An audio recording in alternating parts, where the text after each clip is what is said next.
মুরলির তারিখ ৮ই নভেম্বর ২০২৩। ওম শান্তি।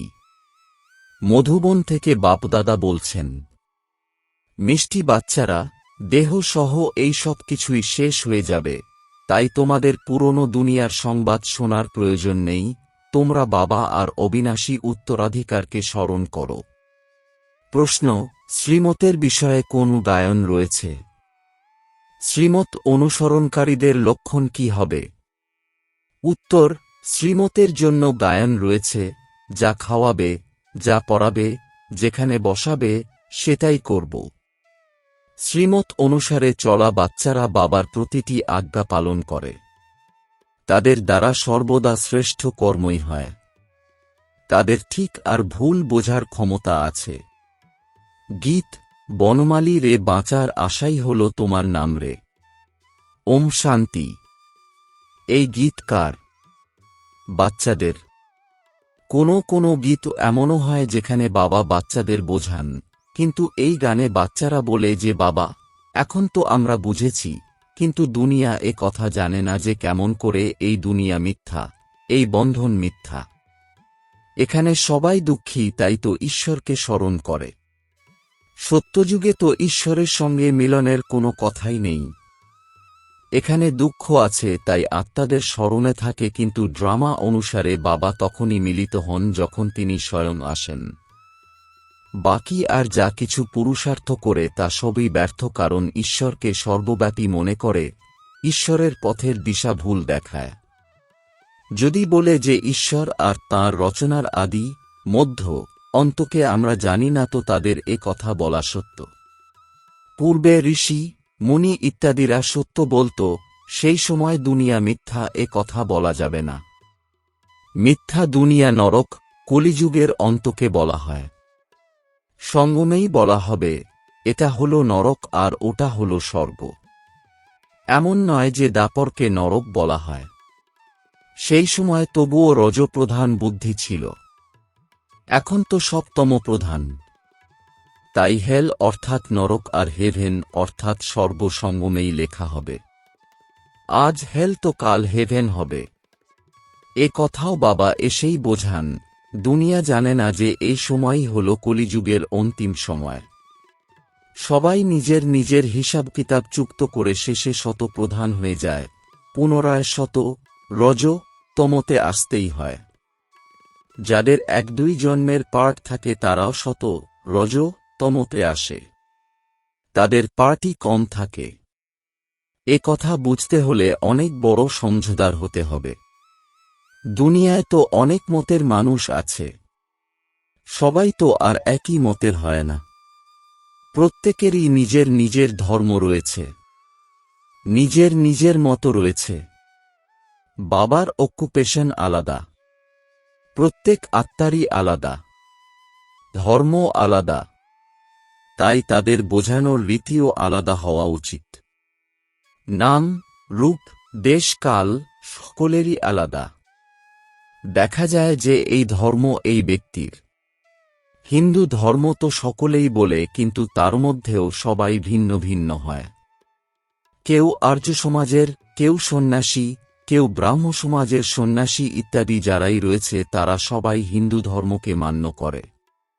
আমরা লিখি যে আমরা হলাম ব্রাহ্মণ ধর্মের অথবা দেবতা ধর্মের, তাও তারা হিন্দু ধর্মে ফেলে দেয়, কারণ আর কোনো সেকশন তো তাদের কাছে নেই। তাই তাদের ফর্মও আলাদা আলাদা হলে জানা যাবে। আর অন্য কোনো ধর্মের মানুষেরা তো এই কথাগুলোকে মান্যতা দেবে না। তাই আবার তাদের একত্রিত করে বোঝানো কঠিন। তারা মনে করে যে এরা তো নিজের ধর্মের মহিমা করে। এর মধ্যেও দ্বিমত রয়েছে।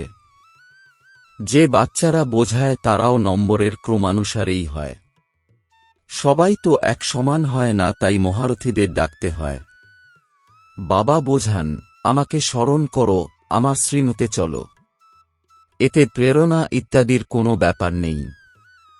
যদি প্রেরণার দ্বারাই কার্য সম্পন্ন হয়ে যায় তবে তো বাবার আসার প্রয়োজনই হয় না।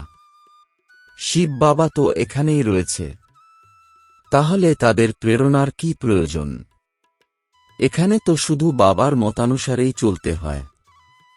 প্রেরণার কোনো ব্যাপার নেই।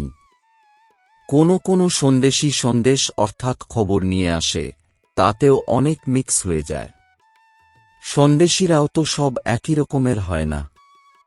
মায়ার অনেক প্রতিবন্ধকতা আসে, তাই অন্য সন্দেশীর দ্বারা যাচাই করানো হয়। কেউ তো বলে যে আমার মধ্যেই বাবা আসে, মাম্মা আসে, তখন নিজের আলাদা সেন্টার খুলে বসে মায়ার প্রবেশ ঘটে।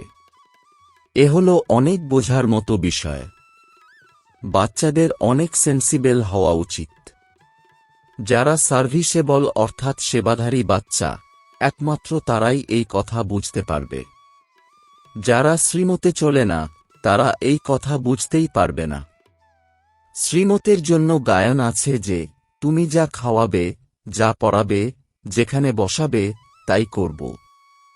এমনও আছে যারা বাবার মতেই চলে, আবার কেউ অন্যের মতের প্রভাবেও এসে যায়। কোনো জিনিস না পেলে, কোনো কথা পছন্দ না হলে ঝট করে বিগড়ে যায়। সব বাচ্চারা একই রকমের সুপুত্র থোড়াই হতে পারে। দুনিয়ায় তো অনেক মতাবলম্বী মানুষ রয়েছে। অজামিলের মতো পাপাত্তা, গণিকা অর্থাৎ বেশ্যারাও অনেক রয়েছে। এটাও বোঝাতে হয় যে ঈশ্বরকে সর্বব্যাপী বলা ভুল। সর্বব্যাপী তো 5 বিকার, তাই বাবা বলেন, এ হল আসুরি দুনিয়া। সত্যযুগে 5 বিকার হয় না। তারা বলে শাস্ত্রতে তো এ কথা এভাবেই রয়েছে। কিন্তু শাস্ত্র তো সব মানুষেরই তৈরি করা। তাহলে উঁচু কে মানুষ না শাস্ত্র? অবশ্যই যে শোনায় সেই উঁচু, তাই না? লেখে তো লোকেরা, ব্যাসদেব লিখেছিল, সেও তো মানুষই ছিল, তাই না? এ কথা তো নিরাকার বাবা বসে বোঝান। ধর্মস্থাপকেরা যা এসে শুনিয়েছে সেটাই আবার পরে শাস্ত্র হয়ে যায়। যেমন গুরুনানকও ওনার মহিমা কীর্তন করেছিলেন, সকলের পিতা হলেন ওই একজন। বাবা বলেন, যাও, গিয়ে ধর্ম স্থাপন করো। এই বেহদের পিতা বলেন, আমাকে তো কেউ পাঠায় না। আমাকে মেসেঞ্জার বা পয়গম্বর বলা যাবে না। আমি তো আসি বাচ্চাদের সুখ শান্তি দিতে। আমাকে কেউ বলেনি আমি স্বয়ং মালিক। এমনও আছে যারা মালিককে মানে, কিন্তু তাদেরকে জিজ্ঞাসা করা উচিত যে, তোমরা মালিকের অর্থ বোঝো কি? তিনি হলেন মালিক, আমরা হলাম ওনার বাচ্চা, তাই অবশ্যই আশীর্বাদ অর্থাৎ বর্ষা পাওয়া উচিত। বাচ্চারা বলে, আমাদের বাবা, তাই সম্পত্তির মালিক তোমরাই। আমার বাবা, বাচ্চারাই বলবে। বাবা আমার, তাই বাবার সম্পত্তিও আমার। এখন আমরা কি বলি? আমাদের শিব বাবা। বাবাও বলবে এরা হলো আমার সন্তান। বাবার থেকে বাচ্চারা উত্তরাধিকার পায়। বাবার কাছে প্রপার্টি থাকে। বেহদের বাবা হলেন স্বর্গের রচয়িতা। ভারতবাসীরাও প্রপার্টি কার কাছ থেকে পায়? শিব বাবার থেকে। শিব জয়ন্তীও পালন করা হয়।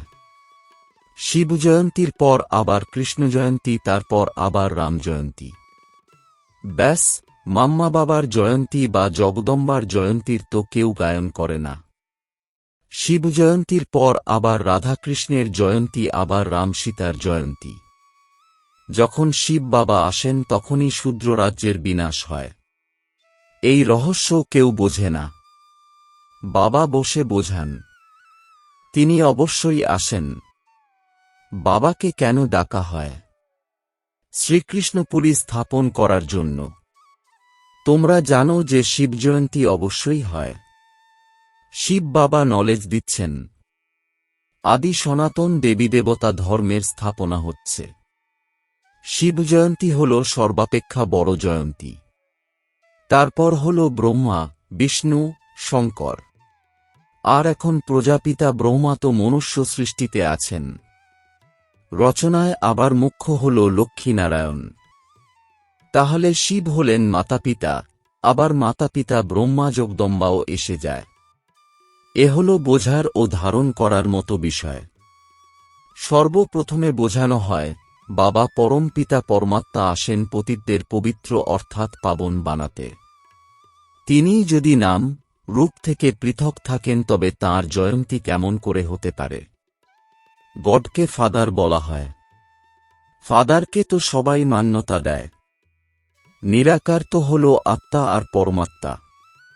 আত্মারা সাকারী শরীর পায়, এ হল অত্যন্ত বোঝার মতো বিষয়।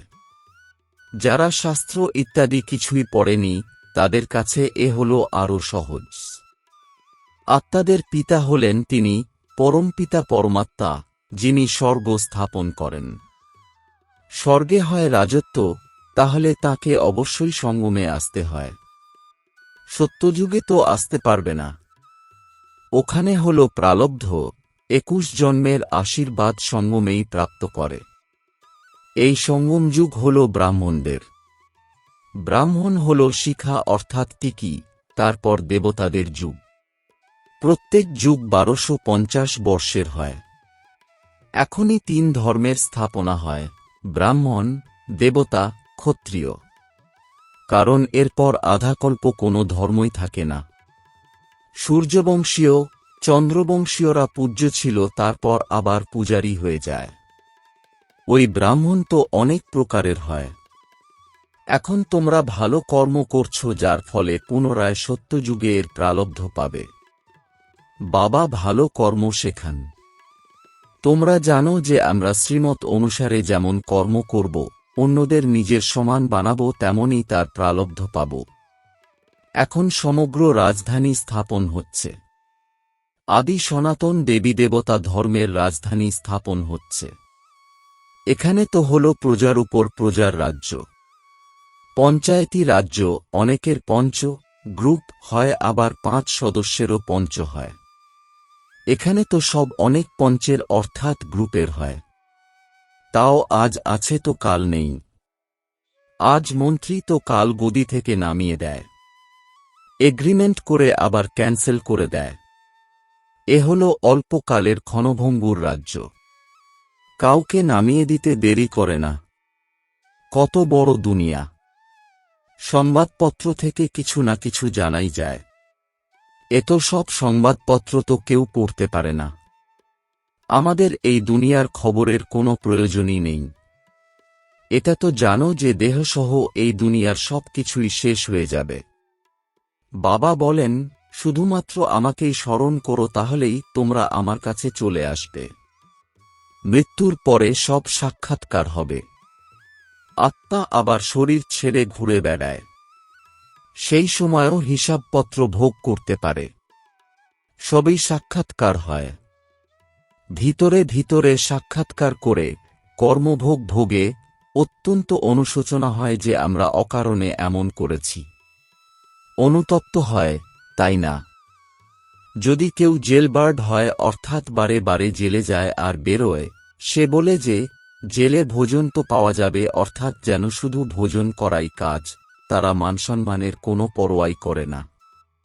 তোমাদের তো কোনো কষ্ট নেই। বাবা আছেন, তাই বাবার শ্রীমতেই চলতে হবে।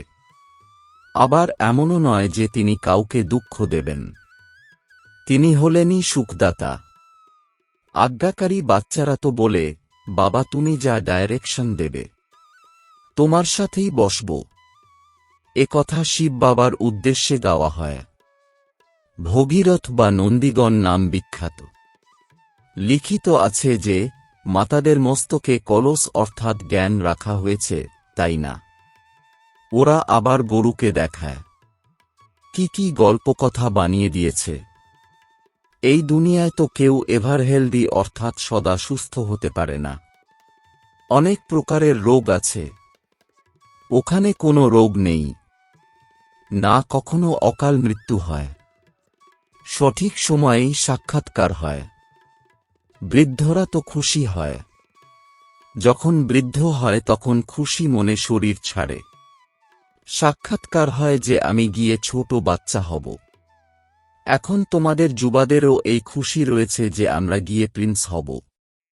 বাচ্চা হোক বা যুবা, মরতে তো সকলকেই হবে। তাই সবার এই নেশা থাকা উচিত যে আমরা গিয়ে প্রিন্স হব। অবশ্যই তখনই হবে যখন সার্ভিস করবে। খুশি হওয়া উচিত, এখন আমরা পুরনো শরীর ছেড়ে বাবার কাছে যাব, বাবা পুনরায় আমাদের স্বর্গে পাঠিয়ে দেবে। সার্ভিস করতে হবে। বাচ্চারা গান শুনেছে। বংশীধারী কৃষ্ণ তো নেই। মুরলি তো অনেকের কাছেই থাকে, খুব ভালোও বাজায়। এতে তো কোনো মুরলির কথা নেই। তোমরা তো বলো যে শ্রীমত্ত তো একমাত্র বাবাই দেয়।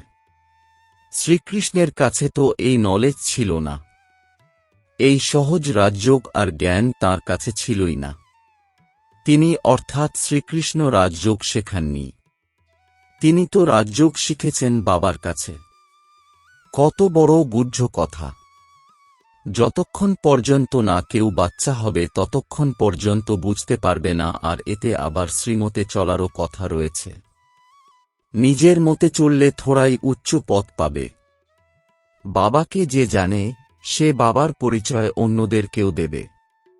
বাবা আর রচনার পরিচয় দিতে হবে। যদি কাউকে বাবার পরিচয় না দেয়, অর্থাৎ স্বয়ং সে নিজেই জানে না। নিজের মধ্যে যদি এই নেশা থাকে তাহলে অন্যদেরও নেশা ধরাতে পারবে। আচ্ছা, মিষ্টি মিষ্টি প্রশিক্ষার্থী বাচ্চাদের মাতাপিতা বাপদাদার স্মরণসহ স্নেহসুমন আর সুপ্রভাত। আত্মিক পিতার আত্মিক বাচ্চাদেরকে জানাচ্ছি নমস্কার। ধারণার জন্যে মুখ্য সার: ১. সর্বদা শ্রীমতে থেকে শ্রেষ্ঠ কর্ম করতে হবে। অন্যের মতের প্রভাবে যেন না আসা হয়। সুপুত্র হয়ে প্রতিটি আজ্ঞা পালন করতে হবে। যে কথা বোধগম্য হবে না তা অবশ্যই ভেরিফাই করিয়ে নিতে হবে। ২. সর্বদা এই নেশা বা খুশিতে থাকতে হবে যে আমরা এই পুরানো শরীর ছেড়ে প্রিন্স হব। ঈশ্বরীয় নেশায় থেকে ঈশ্বরীয় সেবা করতে হবে।